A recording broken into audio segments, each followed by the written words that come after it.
Willkommen! Go ahead. Welcome to the Popish plot. I'm Nate. I'm Jessica. And I'm Mike. Today we're here to talk about a great Catholic scientist. Yes, in a previous episode, we had mentioned the, vast number of Catholic scientists that exist. Possibly, I think, in relation to the fact that the Earth is not flat and no one believes so throughout the entire Christian era.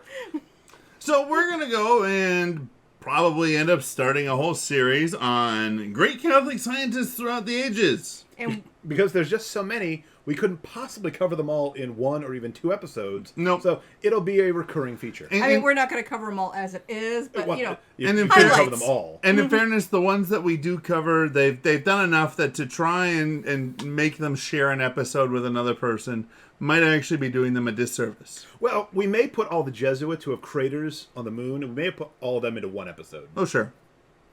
But anyways, today we're going to be talking about... Well, we're going to start with the first Catholic scientist that you probably learned about in school, whether you go to public, private school, it doesn't matter. Yeah, Yep. You learned about him when you were in elementary school because you learned all about splicing plants. Today we're talking about Gregor Mendel. Well, I went to school in the middle of nowhere, so we learned about that in 10th grade, but, still. The father of genetics. Splicing plants and Punnett squares. I love those squares. They're so good, unless you have incomplete dominance like eye color, then it gets messy. It does. So tell us, Jessica, about Gregor Mendel. Who was he? Well, he was the father of modern genetics. He went and did many experiments. We are most knowing him for the pea plants. He originally started out with mice, but the other monks did not like the fact that he had a bunch of rodents breeding. Sure. Mice have a tendency to, eat the supplies and whatnot. Yes. Peas, not so much. Mm-hmm. Or if your peas are eating all the supplies, be very, very concerned. Yeah, you got a problem with your pea plants. Now, before we go any further, approximately when is this? He was born in 1822, and he died in 1884. So entirely within the 19th century. Mm-hmm. Yes, and he lived within what was then the Austrian Empire and then the Austrian-Hungarian Empire. Yeah. In a part of the world that is now currently the Czech Republic. Mm-hmm. And very cool. he didn't just go and deal with pea plants.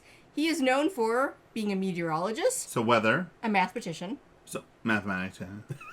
That's how mathematicians do. You got to do all the stats for the pea plants to make sense. That's Was fair. he a mathematician? Probably not. Just carry Probably not. A biologist, Okay. a Augustinian friar, and an abbot. on. Hey! Hey. He was the boss. Yes. In fact, he kind of did not like that he was the boss because being in charge of all the monks meant he couldn't do experiments because he was busy doing paperwork. And whatnot. Anybody who's had to do like seriously high level administration knows that there's not really a lot of time left for anything else. There's two kinds of people that get appointed to be abbot. Those who are super excited about it because that's the thing they were always in a religious life for anyway, and they're going to be terrible at it.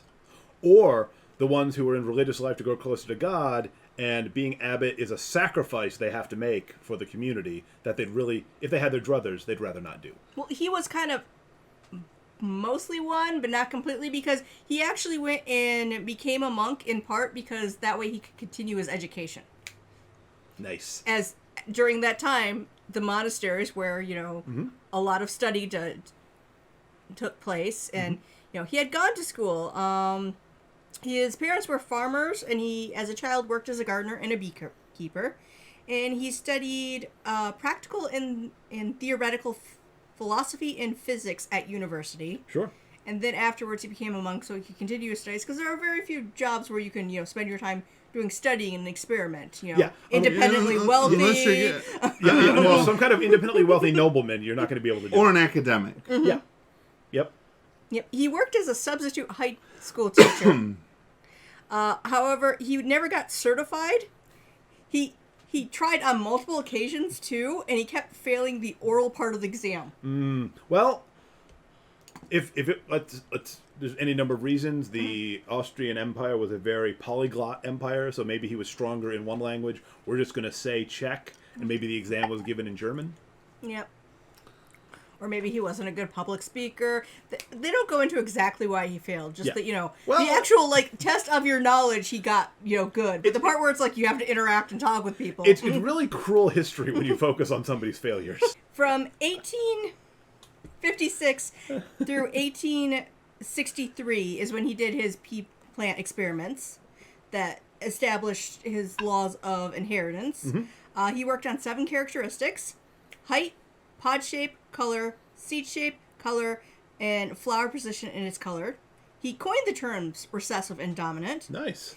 And he published his work in 1866 on what we now call genes. Okay. Now, 1866, so that's 7 years after the publication of On the Origin of Species. So, right, there's a big roiling environment of all kinds of new ideas about the natural world. Mm-hmm. So, this would fit in right in. This would be a big part of that debate. You would think so. He presented his paper, which I'm not going to read, but translated its experiments on plant hybridization at 2 meetings of the Natural History Society, and was largely ignored by the scientific community. Well, again, he's the father of genetics, so what he was talking about was not widely understood. Mm-hmm. Yes. At the time, Lamarckian, heredity might have been still dominant. Thinking that, well, if I work out and I get big arms, then my kids will have big arms, because every day's the gun show. Well, it wasn't quite then. At the time, it was basically a idea that it's a blend between the two. Mm-hmm. I mean, I have some 1950s era books that imply it. Now, these are books on hairstyles for children, where it's if you have thick hair and your husband has thin hair, your child shall have medium thickness hair. So here's styles for that amount. But it was basically, you get half of one and it comes somewhere in the middle each time. Yeah, not recognizing that that's not the case, that sometimes one is much more dominant than the other. Yes. Yeah. Yes. And they, by and large, did actually look at his work for what it was. And he was only cited about 3 times in other works over the next 35 years. However, in the early 20th century, his ideas were realized, and a lot of people then went to look at his work, and that's why we all learned about him in school at some time, based on how, fancy your school district was. Mm-hmm. Well, again, he was just ahead of his time. Yes. Mm-hmm. He also designed beehives.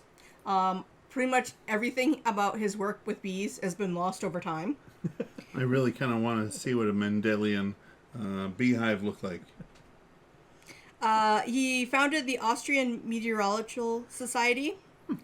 And he was, during his lifetime, he wasn't known for the pea plants. Sure. He was largely known for working about hawkweed.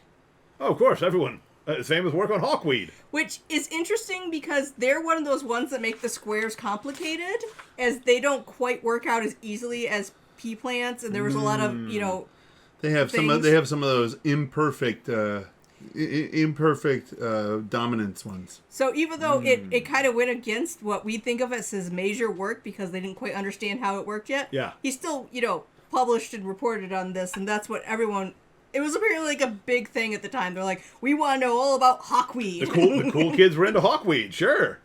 And we also don't have all of his stuff because after he became an abbot, there was some, stuff with taxes and things with the abbey and a lot of junk that he had to do all sorts of paperwork for. So he, A, didn't do any more stuff that's science experiments. He was busy administrating. And B, the next abbot went and took pretty much everything he found of his and burnt it because then he got rid of all the records for the tax purposes. I'm going to put the most charitable interpretation on this. He was not intentionally a scientific vandal. He was trying to do what he thought was best for the community. Yes, and a little bit of a scientific vandal. And luckily, some of his stuff was already, published. So that's how we still have some of his work. Why do people burn people's papers? I don't know. There's multiple ones who put in their, will, burn all my papers when I die. And then by and large, their best friends are like, no, this is too important. And they keep it. Why? There's the famous story of when Thomas Aquinas was trying to burn his work. Dude, we need that. Yes, but it was still all nothing in compared to the absolute beauty of God. Like, you no- could ever write anything that's going to be equal. Yeah, dude, no one's disputing that. It was straw. But it was much good straw. So much dross. It's classy straw. It was maybe hay. It was classy straw. Right. So, Gregor Mendel does most of his experimentation from 1853 to 1861 on the pea pods. Mm-hmm. He then lives another 23 years. Mm-hmm. As abbot of a monastery. And even though he's big in hawkweed, Hawkweed.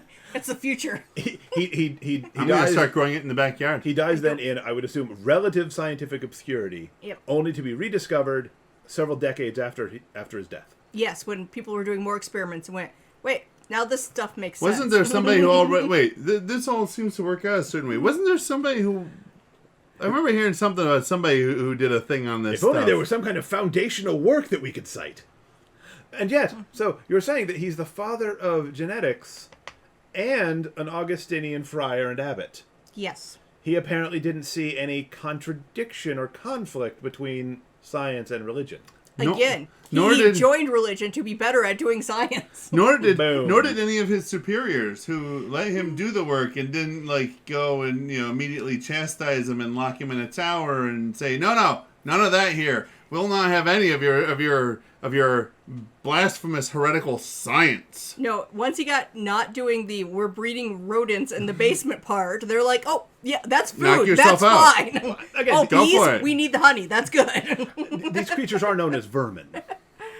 And they would go and eat all the stores that they had. All the stores.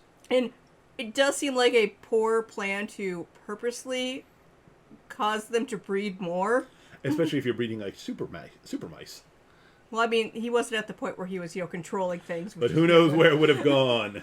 So I think now is an excellent time to deploy the John Paul II quote. Science can purify religion from error and superstition. Error and superstition are bad. Religion can purify science from idolatry and false absolutes. Those are also bad. Each can draw the other into a wider world, a world in which both can flourish.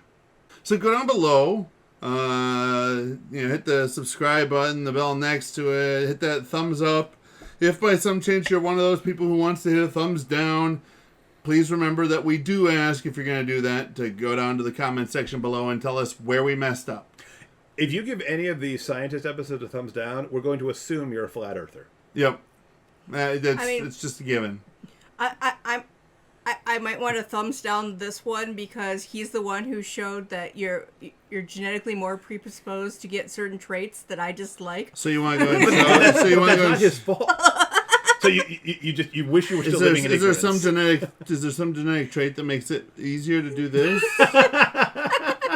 I don't know. Comment below with what grade you were in when you were taught about Gregor Mendel. Or what Catholic scientist you might like us to talk about in the future. We've got a list, but I'm sure there are names that we've missed. Yep. And if by some chance you happen to name one that's already on the list we got, perhaps we'll mention your name as having recommended the person when we talk about them. I like Or it. we'll forget and be like, some viewer. Or we'll forget. And you'll know it's But you. we're not forgetting. We're just taking our cue from the Book of Hebrews. No. Or Somewhere it is written. Or we will help you practice your humility, and we won't mention your name. And you will know deep down within your heart that you were the reason that we are talking about this person. But you won't have to worry about all that big-headedness of us having gone and pumped you up to be something more than what you are. We've got enough big-headedness for all of us. That's right. And until next time, remember to live your faith. Love your faith. Share that love.